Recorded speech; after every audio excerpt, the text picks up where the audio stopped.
Hello students, my name is Himanshu Gautam और आज मैं लेकर आया हूं एक नया वीडियो नए चैप्टर के साथ।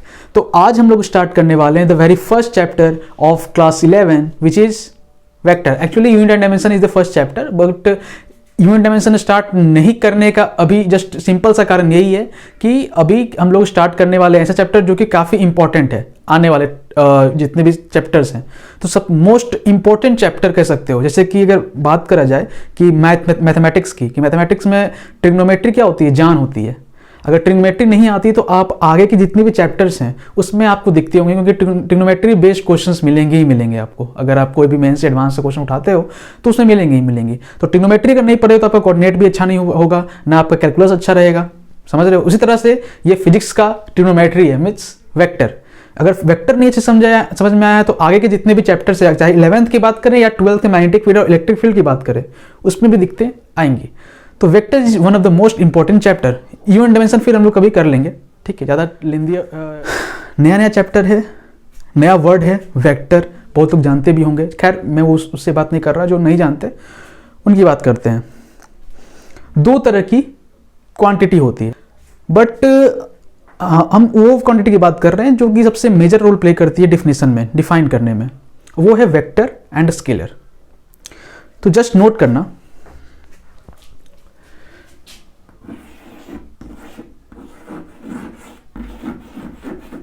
Scalar, vector. देखो मैं 12th वाले को नहीं पढ़ा रहा हूं, मेंस और एडवांस की तैयारी जो करते हैं या जो भी किसी कंपटीशन के एग्जाम की तैयारी कर रहे हैं उसके लिए पढ़ा रहा हूं। तो मैं ज़्यादा थियरी नहीं बताऊंगा, जो मुंह से बोलूंगा उसको समझना और उसको नोट करना, है ना, और दिमाग में घुसाना, क्योंकि यही सबसे बेस्ट क्या कहते हैं प्रोसेस है लर्निंग का, है ना। सब चीज़ कॉपी में लिखने की आदत मत डालो, ठीक है। तो सुनो ध्यान से, आँख बंद कान खुले सुनना।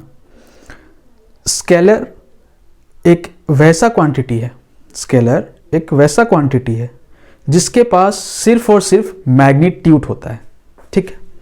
सुनते जाना ध्यान से, सब समझ में आ जाएगा। Only magnitude. मैग्नीट्यूड क्या होता है, जिसको नहीं पता वही बताऊंगा मैं, सब्र रखो बस। मैग्नीट्यूड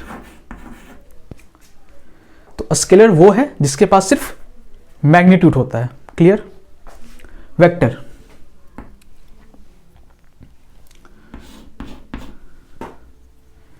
जिसके पास मैग्नीट्यूड तो हो, ये तो होनी ही चाहिए, प्लस डायरेक्शन ये भी हो।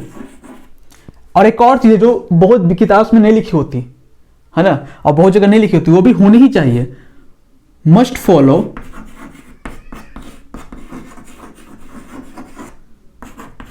Vector algebra. अब ये क्या है, ये सब आगे हम लोग पढ़ेंगे, वेक्टर अलजेब्रा वगैरह, इसको भी फॉलो करना चाहिए।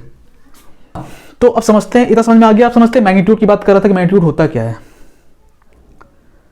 मैग्नीट्यूड को ऐसे समझो कि अगर मैं गया किसी दुकान वाले के पास, ठीक है, और मैंने बोला कि मुझे 10 किलो चीनी दे दीजिए, 10 किलो चीनी दे दीजिए, तो 10 हो गया एक नंबर, एक इंटीजर, और केजी क्या हो जाएगा, एक यूनिट, एक इकाई हो जाएगा, क्लियर है। तो मैग्नीट्यूड का मतलब होता है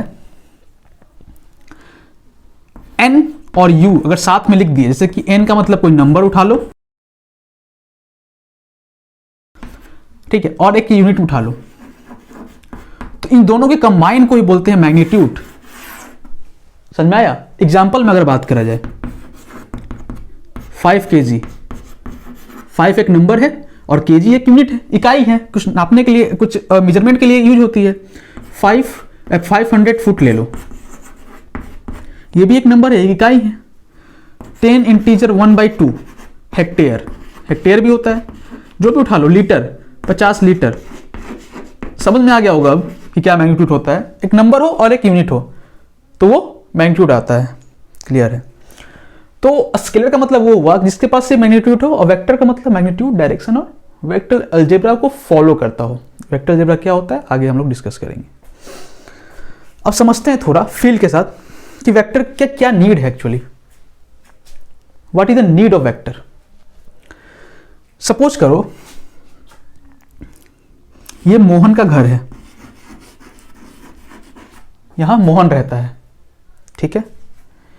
यहां श्याम रहता है। क्लियर है? मोहन को श्याम के घर जाना है,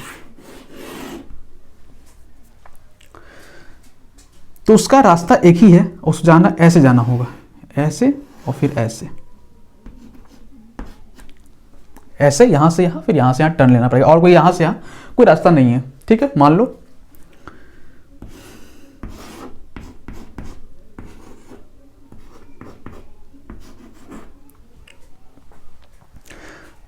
अब मोहन को श्याम के घर जाना है। मान लो कि ये 5 किलोमीटर डिस्टेंस है, ये 10 किलोमीटर है सपोज।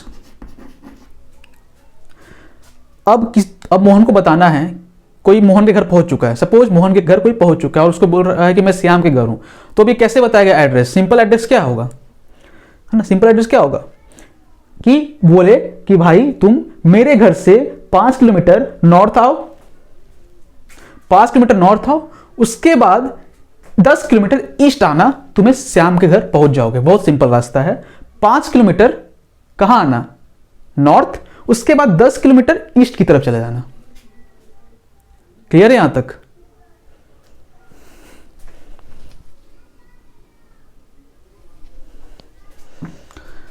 यहां तक क्लियर है? अच्छा, अब बात करते हैं कि 5 किलोमीटर अगर बोले हम कि 5 किलोमीटर, तो क्या वो पहुंच जाएगा कि 5 किलोमीटर और फिर 10 किलोमीटर आ जाना? बस इतना ही बोले, 5 किलोमीटर जाना और फिर 10 किलोमीटर में मुड़ जाना। ठीक है, कुछ नहीं बता रहे कहाँ, किस डायरेक्शन, कोई डायरेक्शन ही नहीं बता रहे हैं, तो क्या वो पहुंच जाएगा? बिल्कुल नहीं। सिंपल सी बात है। तो उसको क्या करना पड़ेगा? 5 किलोमीटर ये जो डिस्टेंस है उसके साथ उसको डायरेक्शन भी ऐड करना पड़ेगा कि नहीं बताओ किस डायरेक्शन में, नॉर्थ साउथ किस डायरेक्शन में, उस तरह 10 किलोमीटर के बाद किस डायरेक्शन में, तो डायरेक्शन बताना होगा। तो सिंपल सी बात है कि अगर किसी मैग्नीट्यूड है और मैग्नीट्यूड के साथ डायरेक्शन जुट गया, ठीक है, और वेक्टर अलजेब्रा को फॉलो कर रहा है ये ऑटोमेटिकली, वो बताते हैं कैसे। अभी समझो बस इतना ही सिंपल है कि दो चीज को कंसीडर करो अभी, है ना। बहुत कम चीजें हैं जो वेक्टर अलजेब्रा को फॉलो नहीं करती, बहुत कम चीजें हैं, बहुत कम। ठीक है, वो हम लोग आगे पढ़ेंगे। मेनली समझो कि मैग्नीट्यूड और डायरेक्शन, तो इसमें मैग्नीट्यूड भी है, ये मैग्नीट्यूड है, और डायरेक्शन भी हम नॉर्थ बता रहे हैं, इसमें डायरेक्शन बता रहे हैं हम। डायरेक्शन है कौन सा? ईस्ट। तो ये हो गया, ये कंप्लीटली क्या बन गया? 5 kilometre north vector quantity, 10 kilometre east vector quantity. समझ में आ रहा है? तो स्केलर समझ में आ गया। ये सब स्केलर का एग्जांपल हो गया, ये सारे, इसमें कोई भी डायरेक्शन की जरूरत नहीं है। 5 kg तो 5 kg, कोई डायरेक्शन की जरूरत है? अगर किसी चीज को एक्सप्लेन करने में डायरेक्शन की जरूरत नहीं पड़ती है तो वो स्केलर है, और डायरेक्शन की जरूरत पड़ती है मैग्नीट्यूड के साथ तो वो वेक्टर है। ठीक है, क्लियर है यहां तक? ओके, चलो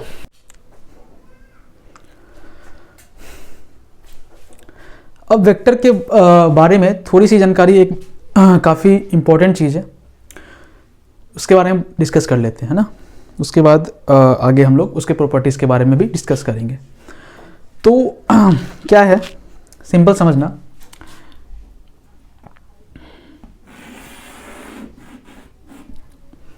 ये दिख रहा है एरो, क्लियर है ना?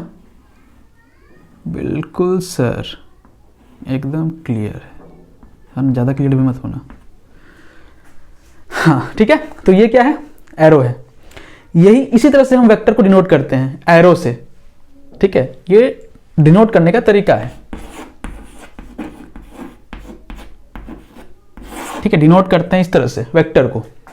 ठीक है, अच्छा ओके, बढ़िया। अब देखो यहां से, ठीक है, यहां तक ये जो लेंथ है, ये एक्चुअली लेंथ बताती है वेक्टर की, लेंथ ऑफ द वेक्टर। ये लंबाई क्या बताती है कि वेक्टर हमारा कितना बड़ा है। क्लियर? दूसरी बात, ये जो होता है इसको बोलते हैं हेड, वेक्टर का सर, हेड हो गया। ठीक है, और ये वेक्टर का बोलते हैं टेल, हेड टेल। ठीक है, क्लियर यहां तक? सिंपल समझ में आ गया? नोट कर लो ना आराम से कि वेक्टर को इस तरह से एरो से डिनोट करते हैं। क्लियर है? वेक्टर को एक और तरीका वेक्टर लिखने का बहुत अनपॉपुलर है कि कोई भी लेटर को अगर लिख रहे हो, जैसे कि मान लो बहुत अनपॉपुलर है।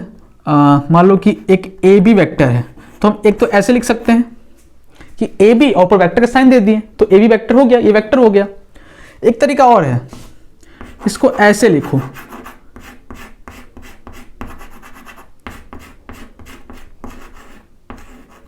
डार्क में क्या बोलते हैं इसे, बोल्ड बोलते हैं ना, बोल्ड में लिखो। तो ये ज़्यादा यूज नहीं किया जाता है क्योंकि कन्फ्यूजन हो जाता है कि बोल्ड में लिखा है कि गलती से लिख दिया है ना। तो ये बहुत रेयरली और अनपॉपुलर सा मेथड है। तो ये ऐसे ही लिखना, समझ में आ गया। और बुक में भी ऐसे ही लिखा रहेगा, ठीक है। शायद ही पता नहीं किस बुक में लिखा हो, मैंने तो आज तक देखा नहीं है ना। बस डिफिनेशन में लिख देता है कि हाँ ये भी एक मेथड, लेकिन कहीं यूज नहीं करता है, ठीक है। हाँ तो यही यूज करेगा। तो वेक्टर समझ में आ गया कि वेक्टर का डिनोट एरो से करते हैं। एरो का जो तीर होता है, मतलब कि जो होता है जिस डायरेक्शन में जा रही है वो हेड होगा, और जो पीछे का पोर्शन है वो टेल बताएगा। ये जो लेंथ है वो लेंथ ऑफ वेक्टर बताएगा। क्लियर है यहां तक। अब एक रोचक चीज, रोचक क्या है जो तुम्हें मिलेगी नहीं, सुनना ध्यान से। एक एरो लेते हैं सिंपल सा, इसको नोट कर लेना, है ना। नोट कर लिया, जगह बहुत है तो मैं यहां लिख देता हूं। क्लियर है। तो एक सुंदर सा एरो बनाते हैं, है ना। एरो कैसे बनता है, ऐसे ऐसे ऐसे ऐसे ऐसे ऐसे, ठीक है। मैनेज कर लेना थोड़ा, ठीक है, थोड़ा खराब हो होगा तो ओके। दूसरा बनाते हैं, पीछे का पोर्शन इस तरह से, इस तरह से, और फिर इस तरह से, एंड इस तरह से, ठीक है। ये ऐसे होना चाहिए ना, चलेगा, ठीक है। समझ रहे हो ना, कुछ इस तरह से। तो मैं थोड़ा और इस तरह से दिखाना मत एरो को, है ना, इस तरह से मत दिखाना, बस ये बता रहा हूं कि सुनना ध्यान से। तो ये एरो है। अब ये हमने दिखा दिया कि ये तो प्लेन में, कि अगर कोई प्लेन है नॉर्मली इस तरह से प्लेन है तो उसमें वेक्टर का सिंबल कैसा होता है, इस तरह से होता है। लेकिन प्लेन के परपेंडिकुलर होगा, अगर परपेंडिकुलर तो कैसे डिनोट करोगे वेक्टर को, है ना।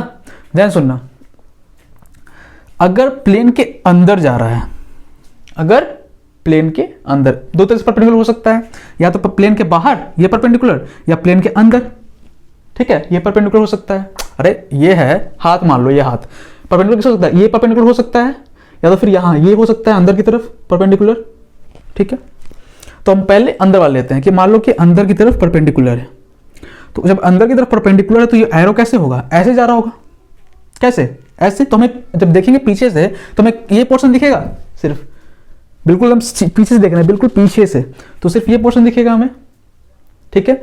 तो ये पोर्शन हमें पीछे से ऐसा दिखेगा, कुछ ध्यान से देखना।